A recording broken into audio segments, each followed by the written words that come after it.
What's good, everybody? Welcome to another edition of How Y'all Healing, presented by Medicine4Melanin. I am your host and co-founder of Medicine4Melanin, Spry Lee Scott, and I want to say thank y'all for all the love, all the support that you all have been showing us so far with this conversation series. Again, this is our third time coming through, but our first time on YouTube and on Facebook. So with that being said, I want to make sure you all get the most out of all of our conversations. So if this is your first time joining us or even hearing the conversations, please go back and listen to some of the other conversations. We've had some great guests so far this season. And then also make sure you like, share, and subscribe to our page so you can find out what is going on, so you can stay up to date with the new conversation series. And we are here every Wednesday. I think we have about 3 more to go. So this is a 10-part series. And with no further ado, let's move forward. So I want to welcome our guest. She is I'm honored to call her a friend of mine.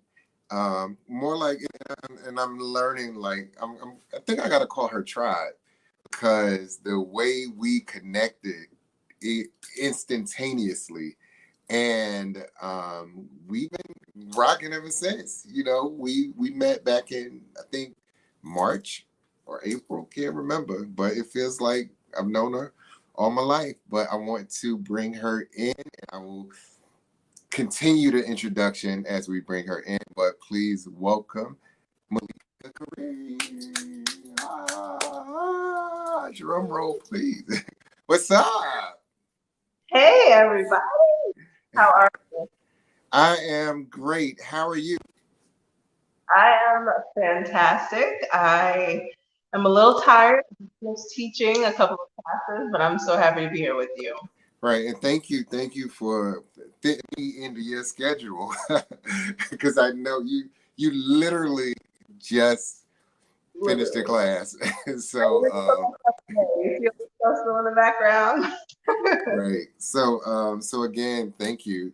And let me just start off by asking, how are you healing?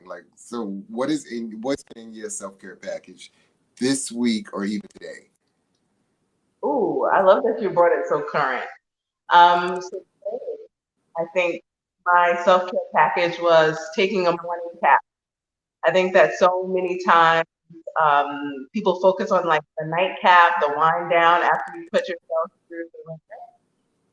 But for me today, I really needed a morning cap. I really needed that pause in the morning, and everything in my mind was telling me, "You don't have time for this." And I looked at my schedule. I was like, "Actually, you do. Be intentional and use this 15 minutes." And I did, and it was literally, I think, the make or break of me having a great day. So I'm really All right. happy. So what is I don't know what a morning cap is. I'm gonna write it down because I think I need to see, because I know a neck cap for me is a little sippy sippy. So what is a morning cap? A morning cap is it's similar. I think it's about soothing your soul when you feel like you've had a bump. So for me, a morning cap would be, well, today actually, I used chamomile in my coffee. I made myself a chamomile ginger coffee. Uh, Um, that was a little bit. I took a little ashwagandha gummy for relaxation and de-stressing. Um, and then you know what? I lit a beautiful candle and I put my headphones on. And I did some deep breathing and I was sitting on my balcony and just savoring my entire 15 minutes. awesome. So one of the things I wanted to start with as well is a post that you shared just yesterday. And we are in the middle of this Olympic phenomenon, I would say, where Black people are just coming through again. I'm laughing because everybody's like, Black people, they gonna show out this year. But I'm like, yo, we show out every year. Ever since I remember watching as a child, it was Black people showing up and showing out. But there was one particular post that was going around, and it was about Gabby Thomas, who won the 200-meter finals to qualify her for a spot in the Olympics. And in that post, it showed that she has a degree in neurobiology. She also has an interest in racial health disparities, as well as she's getting her master's in epidemiology. I had to practice saying that one.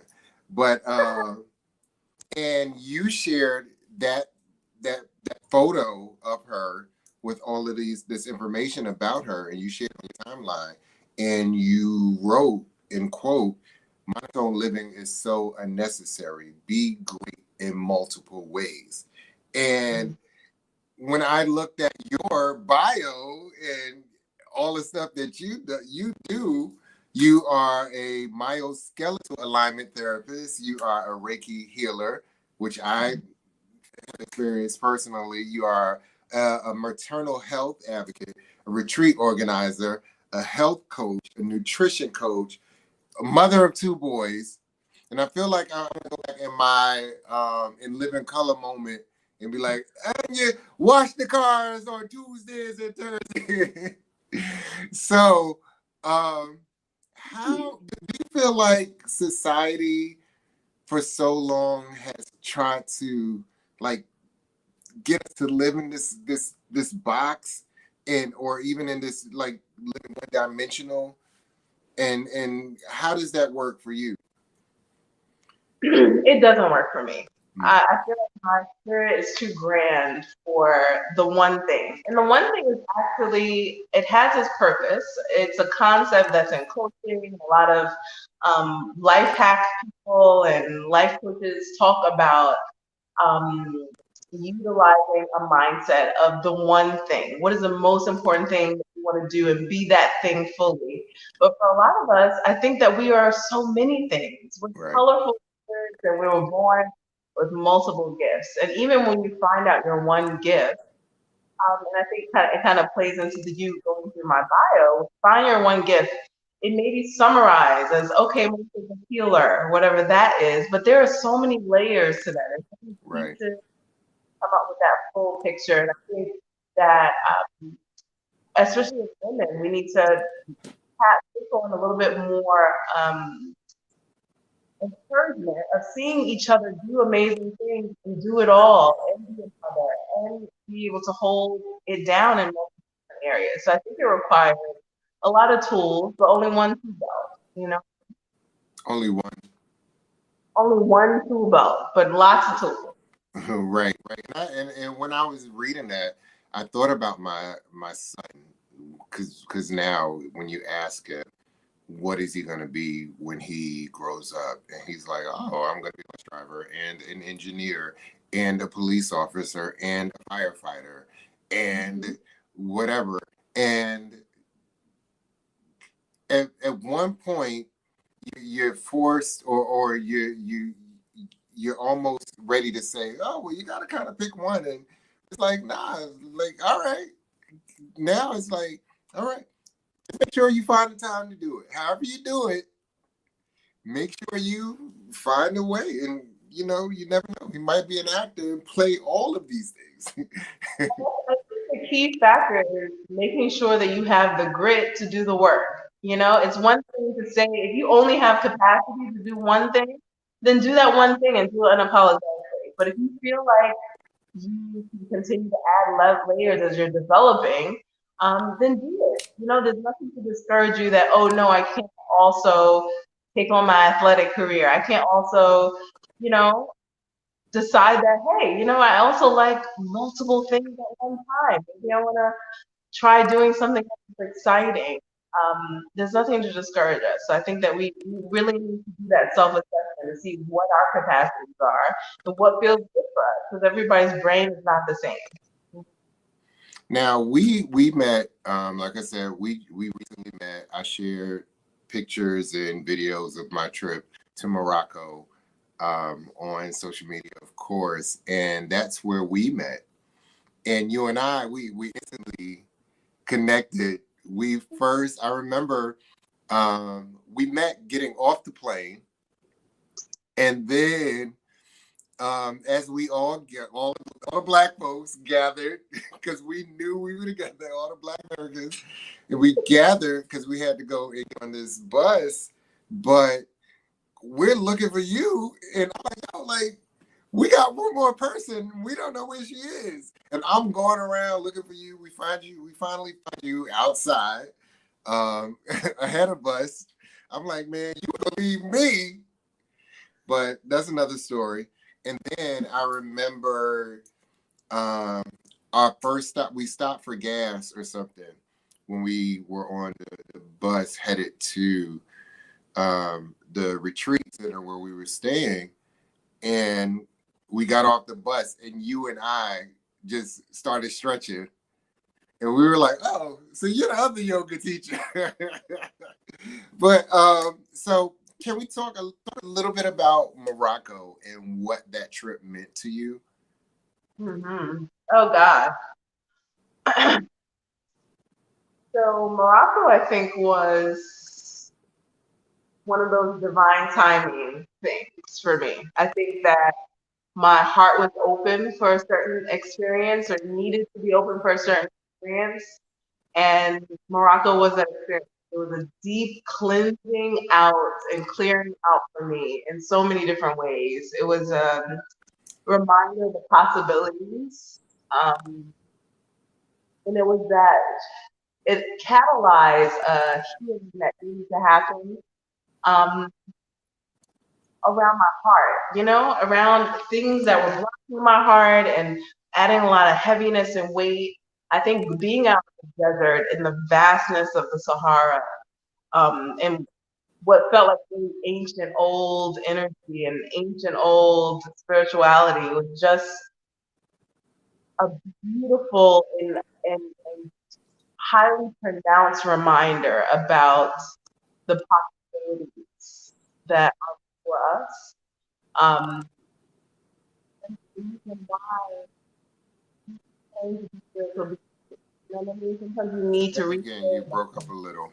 The reason why we claim to be like spiritual beings and why we claim to desire spiritual wellness. It was a deep reminder of what that can fulfill if you really nurture that part of yourself. So Morocco was it was definitely life changing, I would say. The vastness, I think, of that ancient space did something. Mm-hmm. And then also, one of the things for me as well, it helped me to understand the things that I can do without. I think that we get to, I call them third world problems, first world problems, where is certain luxuries and, different experiences that we're so used to.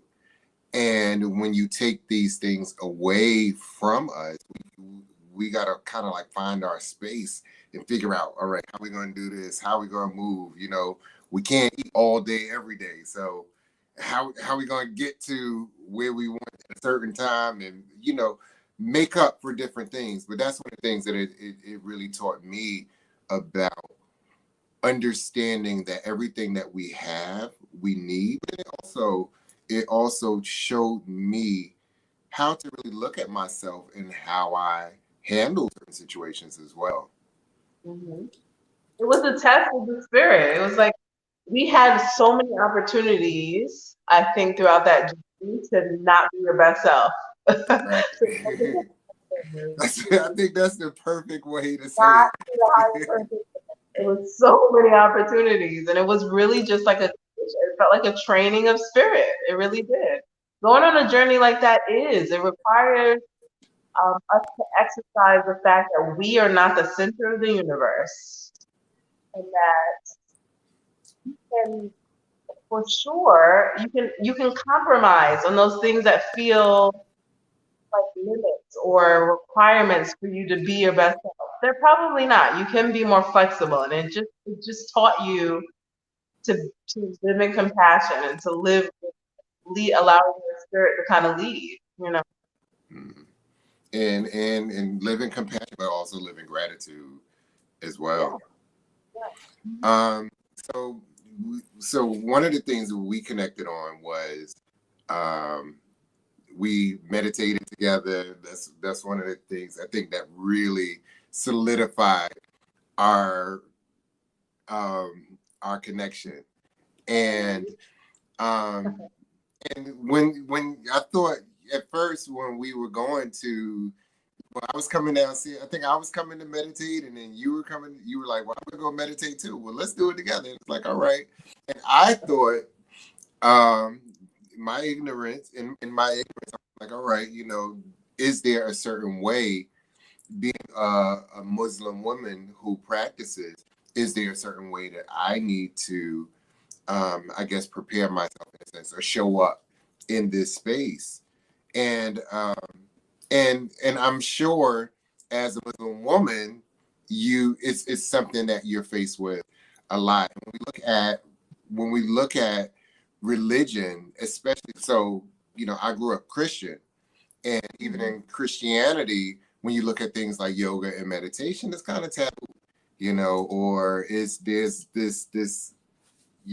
that's kind of off limits, or there's this misunderstanding, I would say, about it. Do you find that that's the same thing in Islam? I think that all the Abrahamic religions kind of have that struggle, where it's very dogmatic and it's a lacking in spirituality. So when you are very dogmatic and everything is just about a rule and regulation without connecting to the whole purpose, which is to be connected to something higher than yourself, it can turn into something really, really that doesn't leave space for us to fill ourselves up, and for us to extend our way that we feel rooted in this world. So I think that it's an issue across all the Abrahamic faiths. You shouldn't be doing meditation is some type of weird Satanistic prayer. um, I've had Muslims tell me all kinds of things about how I'm going to hell because of my yoga practice and my meditation. But there's nothing in any of the books that really indicates that these are people's feelings Right. of something they don't understand. So what I try to do is not to feel personally attacked, but to just educate that all of our books teach us to be mindful of the world around us, to find wonder in creation, to find connection through self-awareness. And that's meditation, it's the Right. single focus on something beyond self. So I think, or even with self, you know what I mean? We are a part of creation. So even when we're focusing on our breath, um, I think that also a continuation of the same thing of gratitude to a higher power. So are people surprised when they see you, when they walk in and they see this woman and, covered up? And it's like, wait, is this the yoga? Absolutely. I think that it's very strange, and I understand that it's strange. I think that I can handle strange. I'm probably cut out for strange. A strange response. I think that people are very curious. They're thinking, what kind of chants is this woman going to do at the end of our practice? I think that's happening. I think that it disturbs some people's spirit to the point that they can't recover. Um, I had my own studio for 4 years, and it was a ladies only studio. So I wouldn't be in full garb sometimes when students would come in because it was private. And they would come in, they would be like, that was the most amazing practice. Thank you. That was so lovely. And sometime I'm leaving studio with them, and then I would put on my scarf and get ready to head out the door. And the looks that I would get, like, so stunning. Some of those people look so deeply disturbed and didn't return after raving about my class. Just the idea that this Muslim woman, they decided that it wasn't a good fit for them. So I've had a full gamut of positive and beautifully um, negative experiences. Yeah. So what are some other like misconceptions that some may have about that you've encountered? Or even with yoga, as it relates to Islam. Yes, I think Islam is very focused on just one God, and it's a monotheistic faith. So I think sometimes people don't understand that the practice of yoga, especially the asana practice, which is a critical portion of it, is different from Hinduism. And I think that people sometimes blend the two together. Hinduism can sometimes incorporate other deities and multiple deities and worshiping them or reverencing them in a way that can challenge the monotheistic belief. But that is a tying in that's not required. There's lots of people of other faiths that practice yoga and don't bring in Hindu rituals. So for me, I don't necessarily, Hinduism is not the faith that I practice, so I like to teach in a universal way without bringing in any rituals that would make anybody feel ostracized by their faith. But I think that that's a misconception that somehow if you're Muslim and you're practicing yoga, you're embracing deities that are not necessarily part of a yoga practice, but are a part of what people know as Hinduism. All right, you broke up. You're breaking up just a little. I don't know. We can fix this reception. Yeah, let's see, is the connection. All right, is there any part that I can repeat for you? I mean, I think I got the gist of it, for the most part. But if you could share maybe like one crazy story, if you have any.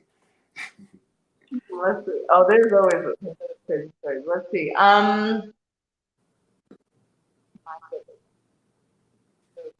Oh, I can think of this was actually a Muslim person. There's a Muslim person that had been following me on social media for some months when I first opened the video, when I first started telling people about it. And she was curious. She said, "Congratulations on your business."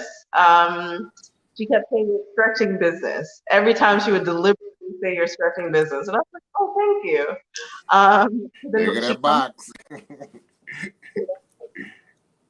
She comes to visit one time to my actual studio. She comes to class and she says, "I'm not going to practice. I just want to observe." She pays a class fee. She sits in the back of the class.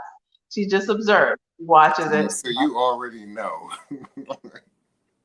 Like, that's bizarre, but so then the class leaves, pulls me to the side, and she says, "So my back this, my back that." And I was like, "Well, we did a lot of work that would have brought you some relief in the spaces." And she's like, "Well, I don't want to be a part of that. I just want to stretch it."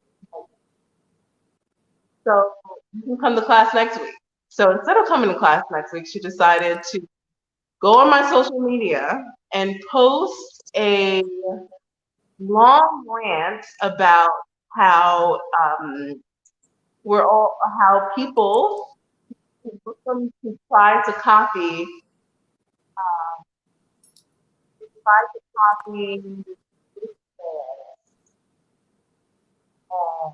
Satan worshiping the funny thing. The Satan worshiping pretzel gang is what she called it. All of the people who because people call yoga pretzel. Okay. So the Satan worshiping pretzel gang. She made a big rant about how you guys want to do that to try to be down with the in crowd. Oh, you guys can't hear me well.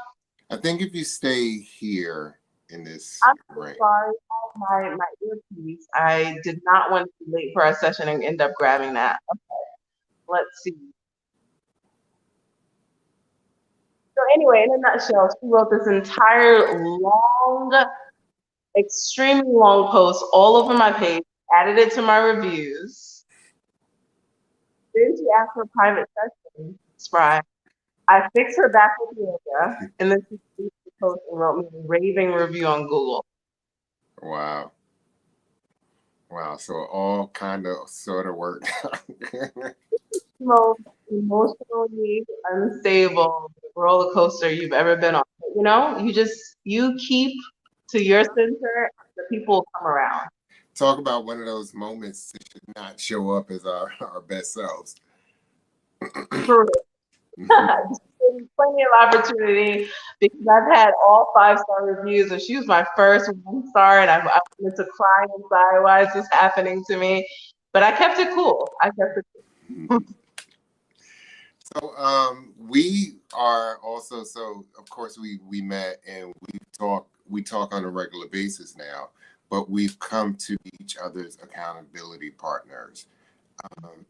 And this is in business and in life, you know, just reminding each other to take the time to kind of like chill out, and you know, and both parents, you know, connecting as well. But how important is it for people to have an accountability partner, would you say?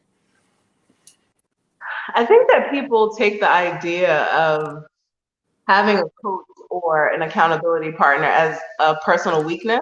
Mm-hmm. That's not the case at all. I think that it's really powerful and life-changing to have a coach or an accountability partner. And I think if you think about the people who are at the top of their game all across the board in sport, in business, if you listen to them, they all have accountability partners. And it's not because of the deficit that they have. Michael Jordan had a coach, you know, and he coach even when people looked at him as the top of the top of his profession. I think it keeps you there, and it keeps you focused on what matters most when you have the thinking that an accountability partner or a coach can provide. I think Right. And then also, I think one of the things that I love about it is that we are able to share information with each other just in our conversations and our meetings. There may be something that you like one of the things we will ask is, all right, well, what do you need? And just based out of and that's important because a lot of times we don't express what we need. You know, we don't even think about it unless somebody actually asks. But based out of that, what came up in the conversation was a whole workshop on marketing. You know, but that we both benefited from. You know, but it was just a matter of saying, hey, you know what, this is what I need. This is what I'm working on. This is where I'm going, and bouncing ideas off of each other. and it's not like you're smarter than me, so or I'm smarter than you, so you know, I need you. It's an exchange. It's an even support of having a safe space to ask your questions and get your needs fulfilled. You know, that's what company. Right. So, and speaking of coaching, one of the things in bio you talked about having or helping your clients create action-based strategies. What are action-based strategies, and why do we need them? So action-based strategy, I think the best way to understand that is to compare it to theory-based. And theory-based is what you get from a therapist. When you go to a therapist, you discuss why you feel the way you feel, and you know what the history behind or the program behind the choices that you make. And with a coach and action-based strategies, it's more focused on, okay, we understand why, or maybe we don't fully understand why, but these are the actions we can take today to change our circumstance. So it's less focused on understanding the theory and breaking down your story, and more so about pushing the needle forward. Because with the story or without the story, we need to get up out of this spot. We need to get over there to that spot. Right. I really like to motivate and incorporate in creating a strategy for how you move the needle forward and move from point A to point B, independent of story. It's not that I want people to not care about their story or their whys. It's just putting in the right framework so that we can still not get caught up processing Right. instead of progress, if that Right. makes And sense. using it, I mean, and what I hear is that it's like, all right, let's recognize this happened. And now how to use the strength that we gain from this, the lessons that we gain from this, the wisdoms that we learned within this situation or in the midst of going through this, how do we now take that and apply it to allow us to get to that next level and grow to that next point? Yeah, yeah. It's just to say that again, I think it's just it's progressing over processing, and that's what I tell people to remember when you feel like you're getting caught up in a over processing, that analysis paralysis. Think about progress over processing. You know what I mean? Because we could sit there and process for years sometimes, and we're not moving our needle forward. Now, good. Thank you. So you mentioned earlier, you mentioned that your practice when you had your own studio was a women's only studio, and you do a lot of work specifically with women.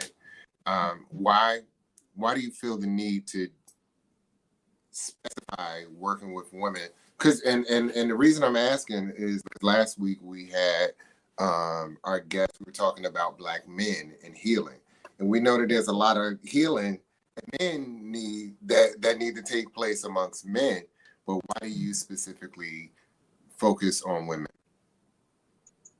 I focus on women because something I think really is just about how I grew up. I think it's really about seeing that in the Black community, in the Muslim community, and probably in a lot of other religious communities, the women don't, the concept of self-care is not really a thing that's practiced. It really wasn't until really times. And there's a lot of generational toxicity that gets passed on by the women. I think if you heal the women, you can heal a community at an exponential rate, really and truly. We're the ones raising the kids when our stuff is off, when our emotional rates are low or depleted. We have nothing to raise our children on. So I think that just through the patterns that were created from women, grandmothers, and mothers being disconnected with themselves, not understanding self-love and self-care and worthiness to do both those things, was something that's crippling the community around me. So I thought that some really simple things can help drastically improve the quality of our generational wellness. That reminds me when I was working in fashion, I did these makeovers in Brooklyn for 20 women over the age of 50, over the age of 60 actually. And it was the first time that a lot of these women had even pampered themselves. And these were, not only mothers who raised their children, but also grandmothers who were raising grandchildren, and even in some cases, great grandchildren.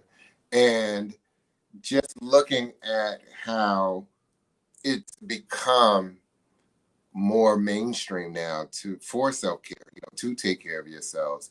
And just imagining if some of these women would have taken the time out to take that much care and put that same care into themselves, how much more beneficial they would have been to the kids. And this goes for everybody.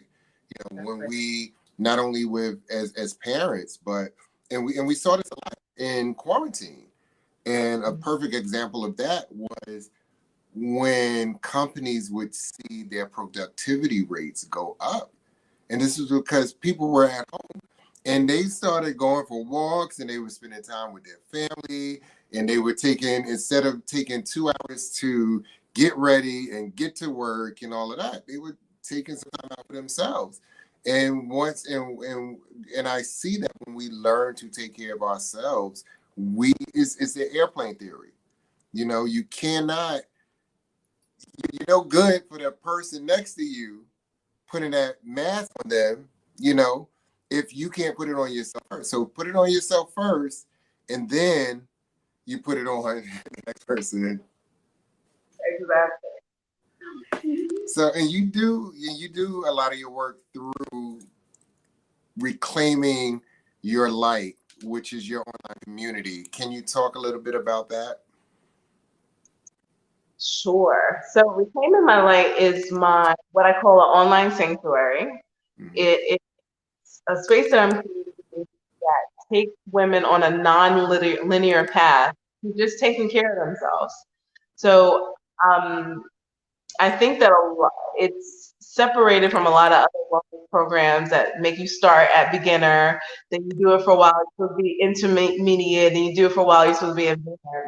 I'm like, this is not really how busy women's lives are structured, you know? So we might show up really strong one day, and then weak another, or need something different in another day. So what I created was a space that honored all the different ways we show up, you know, meaning started, meaning to stay the course, meaning to nurture and kindle what we already have going on.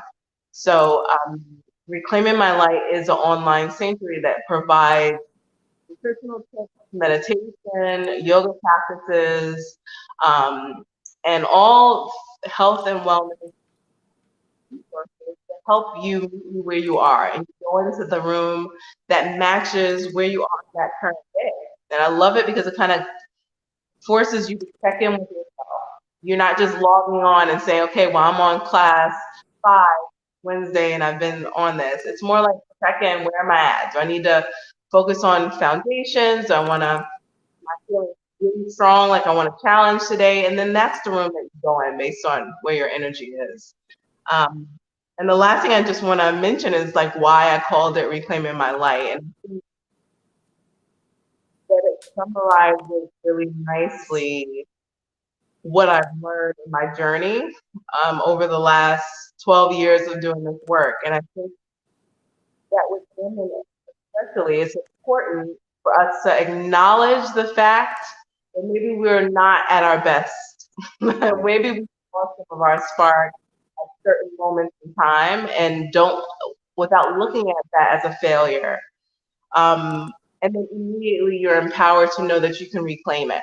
So saying I'm reclaiming my life is an admission that maybe I'm not at the top of my game. And usually people don't start the journey because they are not willing to say that statement to themselves. I don't have it all together. My health is falling apart. I do feel sick more than I want to. And they're not ready to say that. They're not ready to work on it. So I just decided that we need to have the bravery to admit that we're not where we wanted to be, and then empower them to reclaim it. Right. And we're not where we want to be right now, and that's okay. And that's okay. And I think that's so important. I was watching a video earlier today with Jay-Z. Actually, a friend of mine shared it about Jay-Z saying that one of the things that he's grateful for is being able to show up in spaces as himself. And a lot of times we've been taught not to show up as ourselves. We've been taught to kind of dim that light. And I had a conversation with my friend who shared the video, and I just said, like, I'm so grateful because I am finding myself and giving myself permission to show up as myself in these spaces more and more. And one of the things she mentioned is that, you know, it ain't going. Like, we've always had it. We just have to, it's just important for us to remember that and relearn it and remind ourselves of that. I think some of that has to do with the fact that we just go head down for life, and there's not a lot, we don't practice checking in and having a conversation with. Wait, hold on. You're breaking up again. Okay.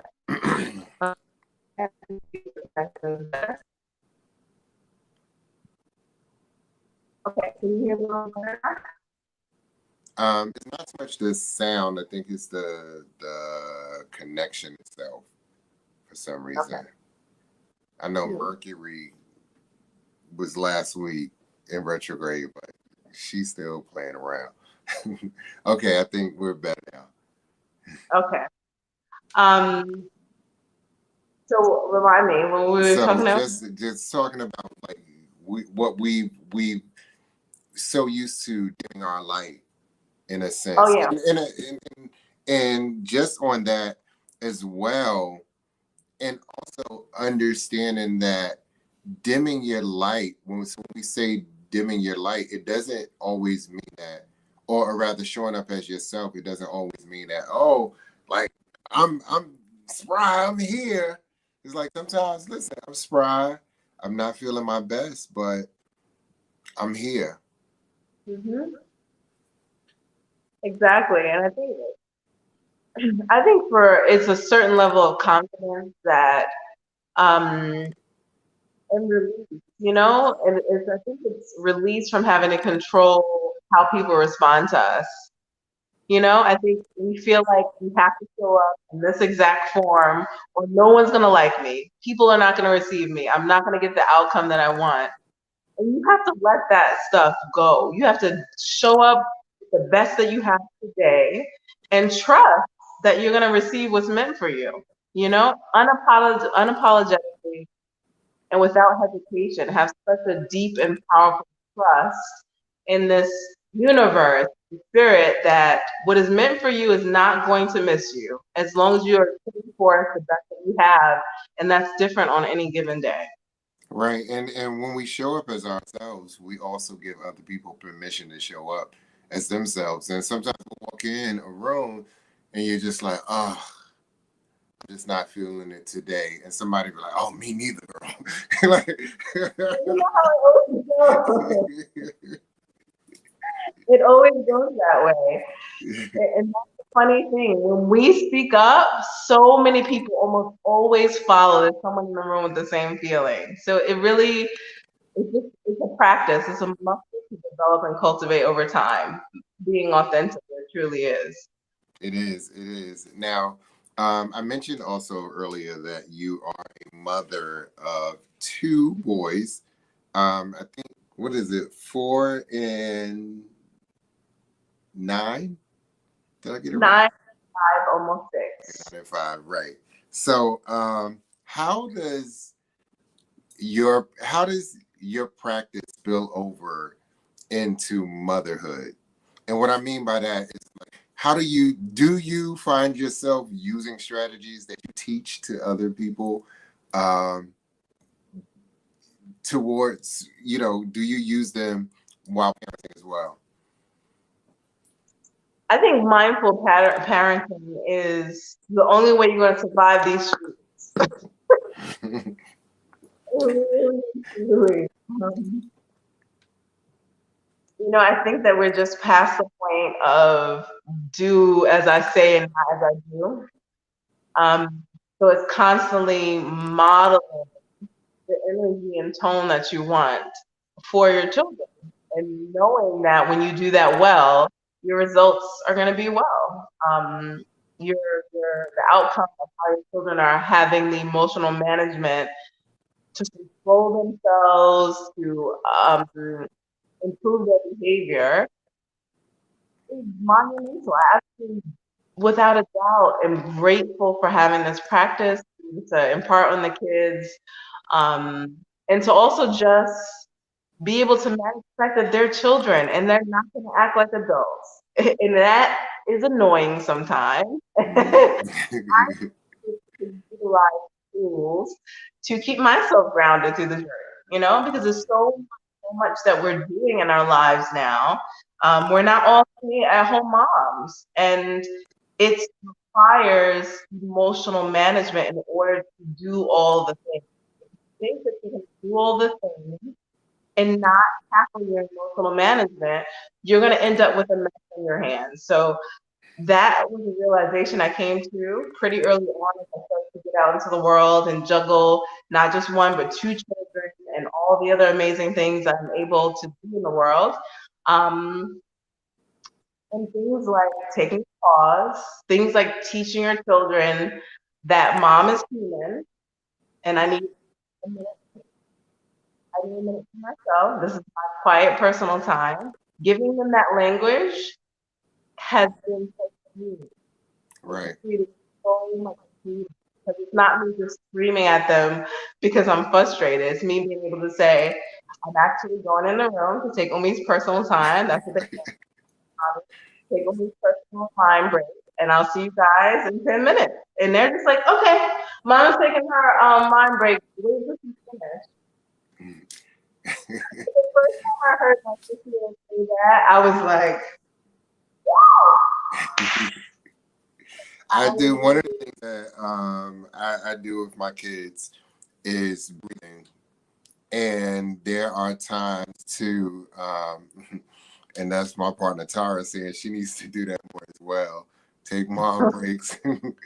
Yeah, but one of the things I practice is breathing, and when I tell you, I have to give myself credit, and I pat myself on the back because the person I am today is way different than the person I was, 5 and 10 years ago. And even on our trip, I was talking to one of our friends, Fayon, that was on the trip with us.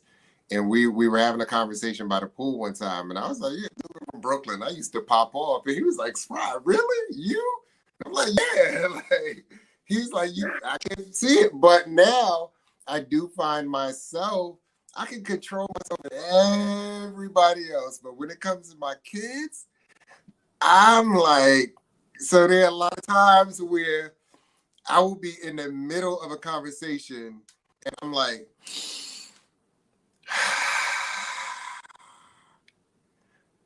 and I'm like, just give me a minute because I need to breathe because I am teaching myself to control the way I respond to you.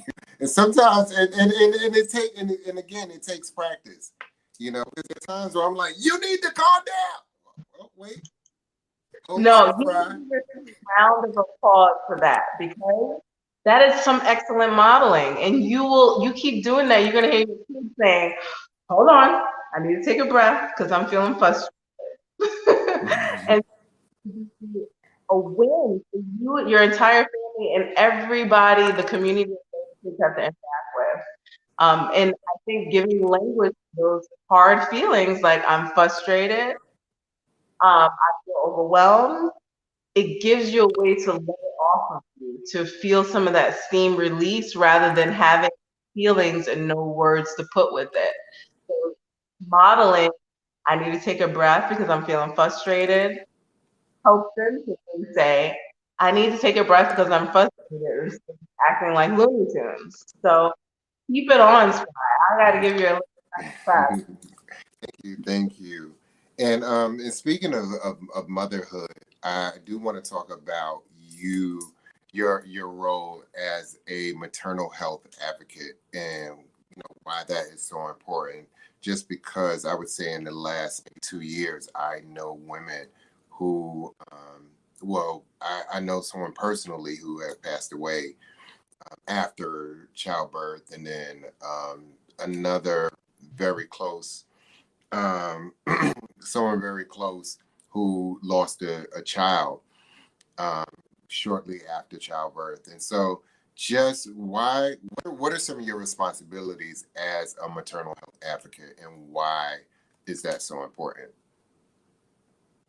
I think it's important for everybody to enter this conversation about how Black women are dying times more than our counterparts from related catastrophe, really is the word that's appropriate, from preventable medical mayhem. I think that it's the responsibility of the entire community to have the conversation. Right now, I serve on the board of a nonprofit that does work to help educate the maternal community around their rights, around ways to stay safe, communicate with their providers, around lactation and health and wellness of the family unit and that are having babies and going through pregnancies. So I think the largest part of it is just education and having the dialogue, because it's such a tragedy for to bring a baby into the world and their mother suffer from something that could have been prevented, or their mother pass away, God forbid, something that was preventable from their healthcare providers not listening to them, from them sitting there in pain and not being believed. From so my organization I work for is Nurture, and I serve on the board. It's in kind. Say that one more time. The organization is. The nonprofit that I work for is called Nurture, and it's in Richmond, Virginia, where I live. And we do a lot of provider education to help bridge the gap between Black women and women of color and the providers that are in these major hospitals, understanding the language, understanding the cultural habits around women and pregnancies, and how may be different from what they know, and how to better respect that and better provide health care. I'm really passionate about. I had a really negative experience with challenges with my heart when I was pregnant. So it's something that resonates with me personally, as well as being part of the community that is suffering. Say that you broke up just a little bit when you were talking about your own challenges. So you said you've had your own challenges. Yeah, I had my own when I was pregnant. Where I had a heart condition that wasn't diagnosed for months and months and months. I was passing out in Walgreens. I was losing a tremendous amount of weight. I was fading and falling over in chairs, not really understanding what was going on. And I had something called an inappropriate sinus tachycardia. And it wasn't diagnosed because I was saying I can't breathe. I was saying that I was getting really lightheaded and passing out. And my doctor didn't know what to say. She was like, "You're healthy, you're young." She kept blowing it off. And I'm telling her, I'm not okay. I'm not picking this up. I'm not okay. And it wasn't being taken seriously, all the way to being escalated to a cardiologist. I went to a specialist. I wore a heart monitor. They told me that I was young and I can handle it. He said, you're not going to do anything to me. And it's literally, I'm crying. I've been admitted to the hospital 3 or 4 times at this point because I'm so dehydrated. I'm not holding any of the water. And again, all of this is going on, and I'm seeking help through healthcare providers, and they're telling me, "You're young, you're strong, you can handle it, just ride it out." Wow. So yeah, it came to the boiling point of my cardiologist saying, "You're having a little trouble retaining your blood pressure. Your blood pressure is really low. That's why you're fainting." And he's like, "So just bring your blood pressure up. Eat some Tostitos." Right? He told me to eat Tostitos for the salt, so that my blood pressure would be higher. And wow. that was the last. So I'm sure, and I think, and that just goes to that goes back to Black women just having this history of not having a voice and not being heard, and it's so important to have people who are going to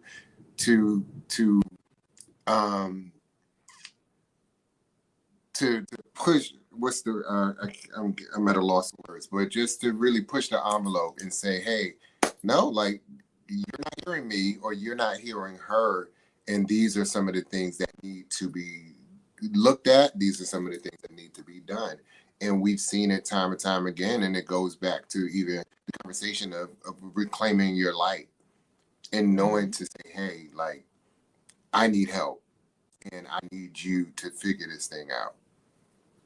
yeah, I think it's that health advocacy part, and somebody reaching the provider and saying,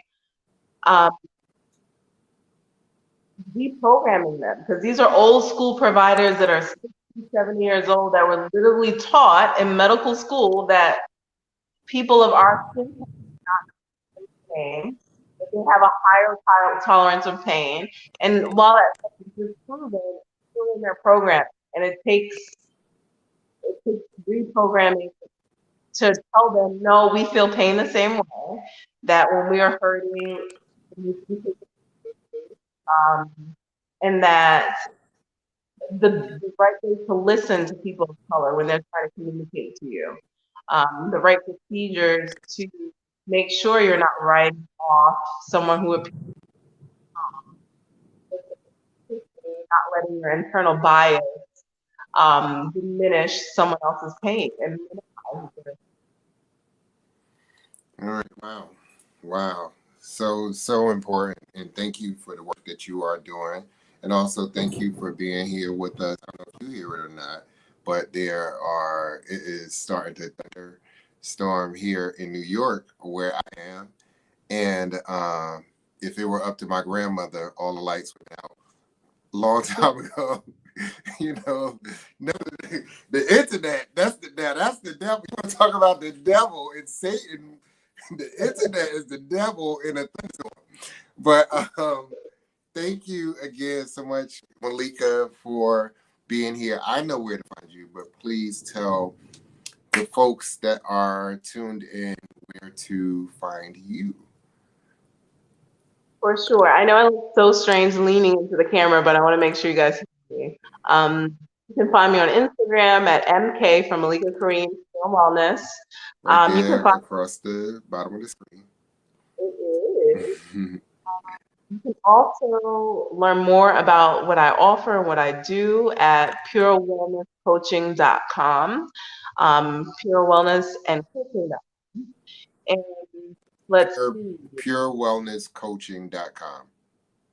Pure Wellness and Purewellnessandcoaching.com. And we'll make sure when we repost this video, it'll be somewhere at the bottom. yes. So I'm always happy to connect. I know I do so many different things, but I do all of it in love and light, and it's something that brings a lot of joy to my life. So I'm just very happy to expand and to reach out and meet new people. So if you have any questions, anything to discuss today, or you're struggling with a maternal health story, I would love to hear it and share and connect. Awesome. And we are going to make sure we come back around and have more conversations like this. And I think it's so important for even as men, as Black men, to be able to listen and hear. Because I know even with my partner going through the birth of our kids, and like it was a lot of things that I didn't understand and I may not have known, what to say and how to ask. And so it's important for not only women to have these conversations, but also for the men to have these conversations as well. So again, thank you. I will get you on our accountability call, and to everybody that is tuned in, thank you. Please make sure y'all share this so important conversation and so wonderful conversation on all things healing and reclaiming your light. So thank you again, Malikah, and we are out. Peace.